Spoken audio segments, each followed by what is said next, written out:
Previously on An Idiot on Board.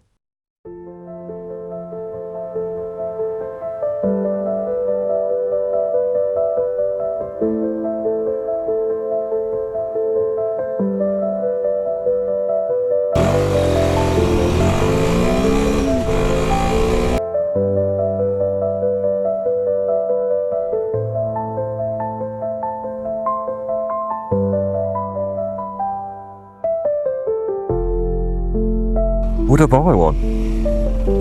Yeah, I'm considering it. And now, the CFmoto 450MT.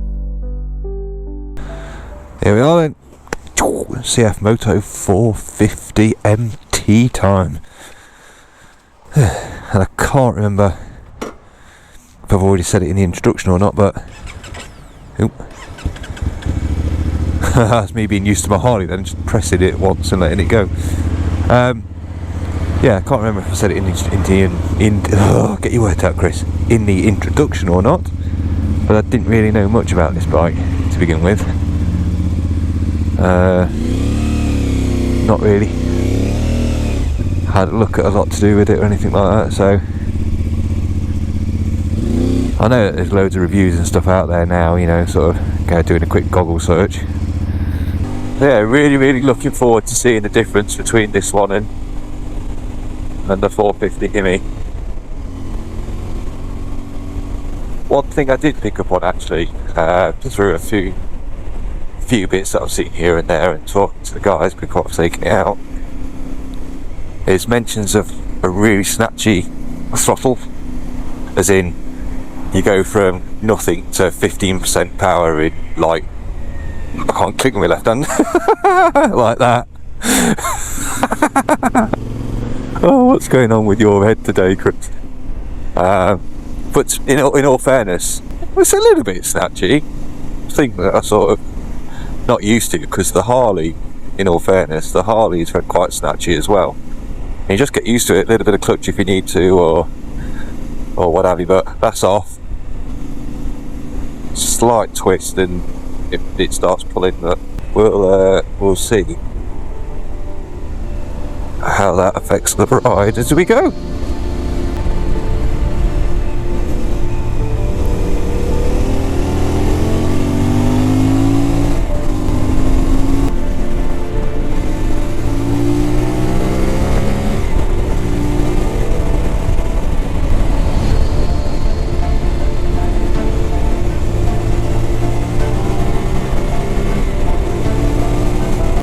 One thing I've noticed straight away in comparison to the Himi is that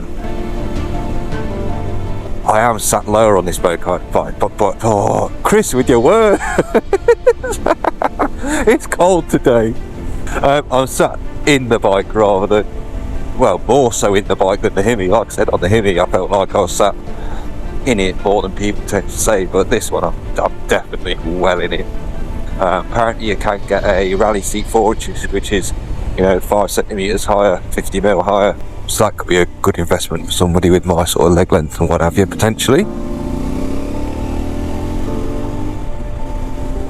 Noted straight up, I did well that I'm not having to glance down at the screen all the time. The screen is just in the right position so that I just flip my eyes and there it is. I'm not having to put my head down on time like I was on the Himi and the gear lever and the brake pedal, rear brake pedal, they're just in the right place. I'm not having to leave my feet before shimmy around and punt with them, which is quite nice. Alright, in the interest of fairness and science, we're going to do the rolling 50 up to 70, 50, here we go. There's 50, go full throttle.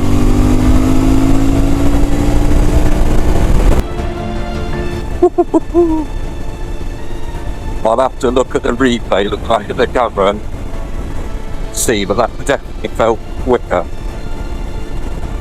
Definitely felt a bit more smooth up to 70, that did. But the timing will tell.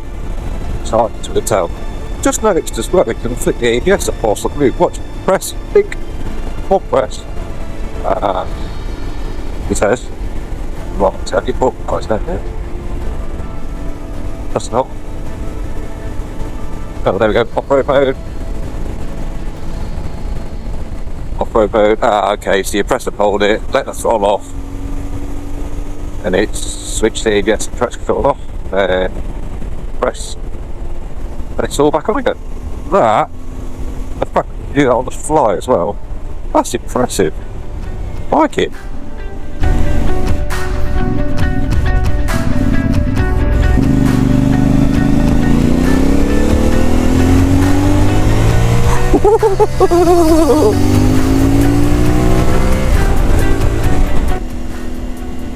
Right, let's have a quick chat about this throttle then. Let's just slow down a little bit and then I can show you.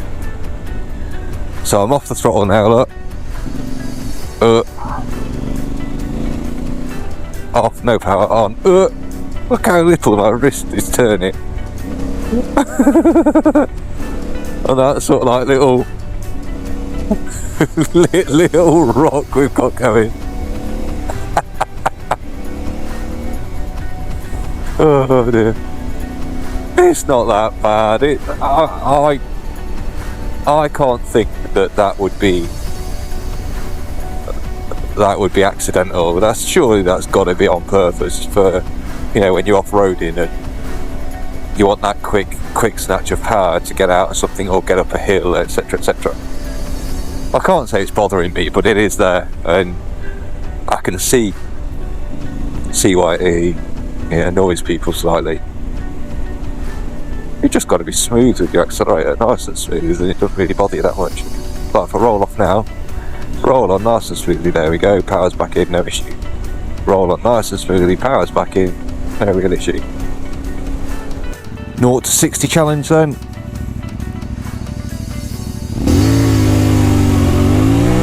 Ooh, front end lifted up then. There she is. No idea if that was quick or not. Thank God I probably is. It felt quicker. It felt like it pulled more. It felt like I was a bit more being thrown sort of backwards. And the front end definitely lifted slightly as well. Did not expect that, if I'm honest. Cool, again. Only the video will tell.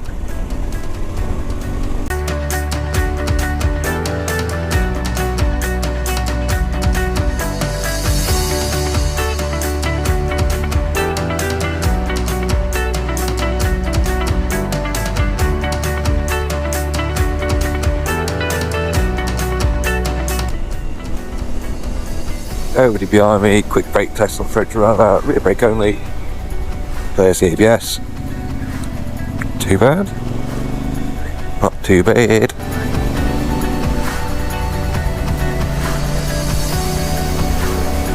Up to 40 again. Okay, nobody behind me, and front brake.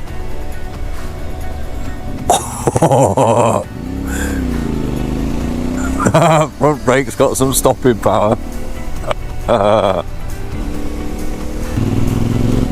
don't know if you guys can hear it on the camera, but this exhaust, standard exhaust, I hope you can hear that, because just listen. Right, I've just changed my GoPro battery over because it literally died as I pulled over. Quite busy this road actually, but anyway, I just wanted you to listen to this exhaust if you can hear it.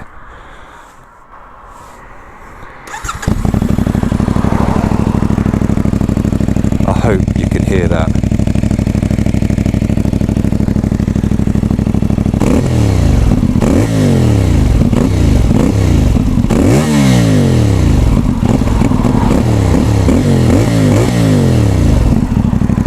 What a noise that makes. Standard exhaust, that sounds absolutely incredible. And it looks like possibly maybe able to remove a baffle. Interesting. Anyway, right, let's get back on it, on some twisties now. Would I change this exhaust? Not entirely sure, I don't think I would. I like it.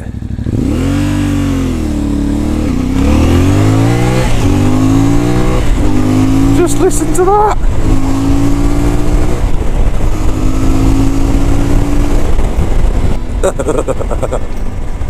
Oh, fantastic.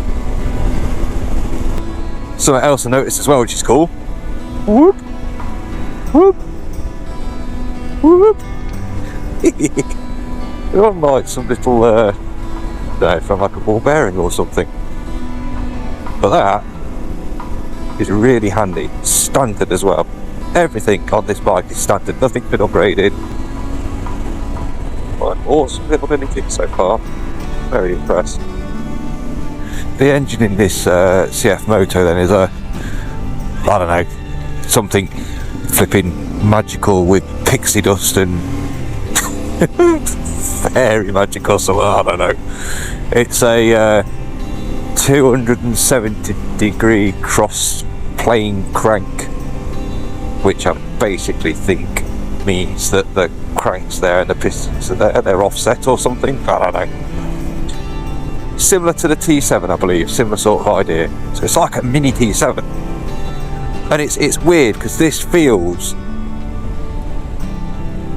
it's not much more powerful than the Hemi, but it feels more powerful than the Hemi without feeling more powerful than the Hemi, if that makes sense. It's weird. I think because the Himalayan's got that sort of like more old school single cylinder thumper engine, even though it's a modern version, but it's still a single thumper. When you give it some, it just sounds a little bit deeper and a little bit, or feels more powerful than it is. Whereas this, I suppose Hemi always like a wolf in sheep's clothing, is that the saying? Whereas this kind of doesn't pretend, and I'm not saying the Himalayan does, but this kind of doesn't pretend, it just kind of is what it is, if that makes sense.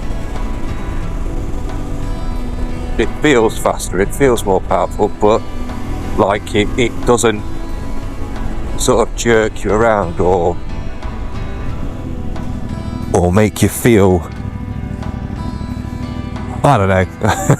Again, I'm just waffling on and talking absolute bollocks. I suppose the power is slightly more linear. I suppose it kind of pulls smoother. That's what I mean. It kind of pulls smoother. It delivers it in a very different way. You know what I mean. You get it. Like I said, this wasn't about reviewing the bikes. This was about me riding them and feeling a difference and sort of deciding which direction I want to go in. So far I've enjoyed both of them. Do I have an inkling of which one I prefer so far? Yeah, I do, a little bit. But I've got to give them both a fair beating and a fair trial and see where we're at.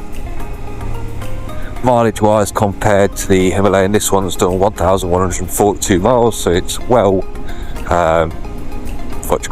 running, which is good, like the Hemi was this time. Obviously the Hemi's got double the mileage on now, but yeah, so far so good. I think, sort of as I look at the plastics and things on it, I don't know, the Himalayan kind of feels more robust than this is. But I suppose the proof's in the pudding with this, really. I think maybe it's just because the Himalayan's got more metalwork on it, so it looks and feels more robust, whereas this has got a lot of plastic.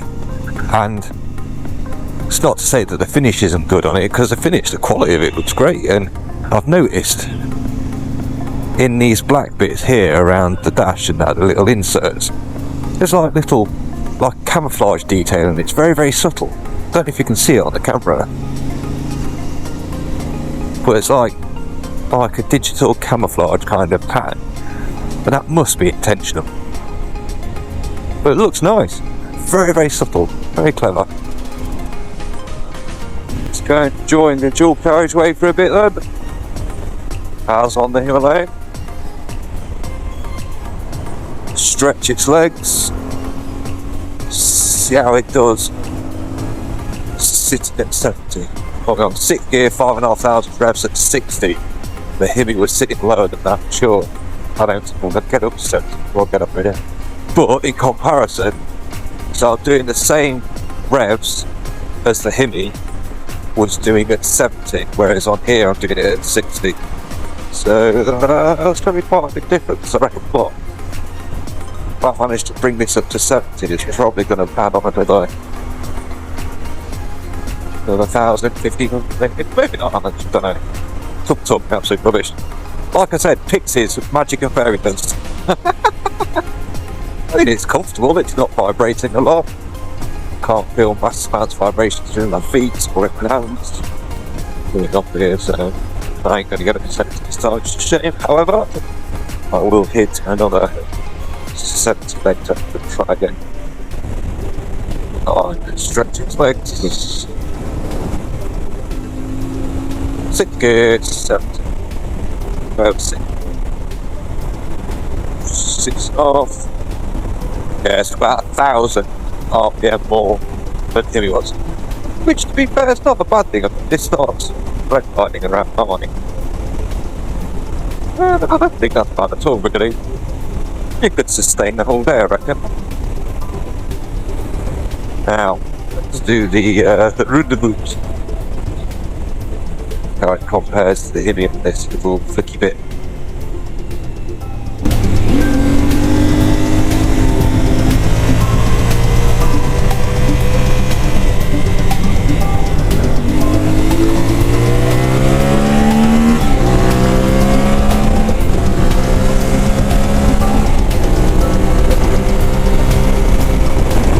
So I managed to take the exact same line then, but that felt good. It didn't. It was smoother than the Hemi did. The Hemi kind of went over, and then as I came back, the Hemi kind of went up like that. Still controlled it, but it kind of flicked. Whereas this was sort of like that. Does that make sense? This handles so well. It's very, very surprising. I mean, the Himalayan's got shower forks, this has got WP forks, I think, something like that. Oh, I don't know the difference between it, really. I don't know the difference between the quality of them. Whether one is more road biased or off-road biased or what, I don't know. I'm not a technical whiz-kid guru, like I said, I'm just here to see which one I prefer and what makes me smile and giggle more.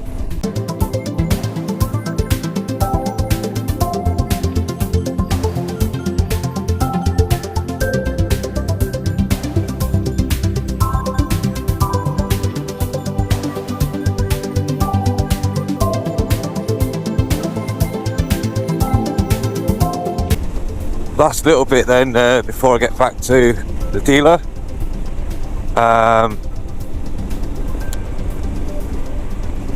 Yeah, what am I going to base my decision on then? I thought I'd mention it. So for me, I am a Royal Enfield fanboy. I've said it loads of times, and I loved my old Hemi.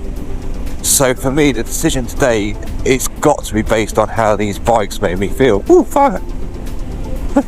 It's got to be about how these bikes made me feel. Like, which one did I find was more comfortable, more engaging? Which one did I feel that I could live with, that would take me places, and you know, and which one made me smile the most ultimately, and which one made me feel, I don't know, just feel a little bit more involved and a little bit more sort of part of it, if that makes sense.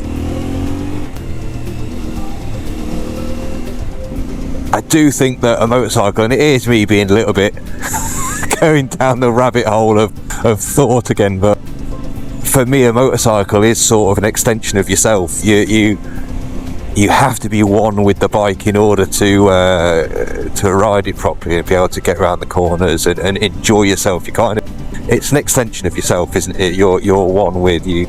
You sit on it, you feel it, you flow with it, I suppose. There's a bit more, but you get what I mean. So this decision then for me is all to do with which one gives me those feelings, which one inspires confidence, which one makes me feel more at home. Right, we're back. So I've rode both bikes.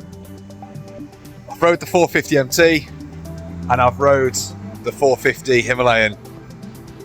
And the guys are about to close.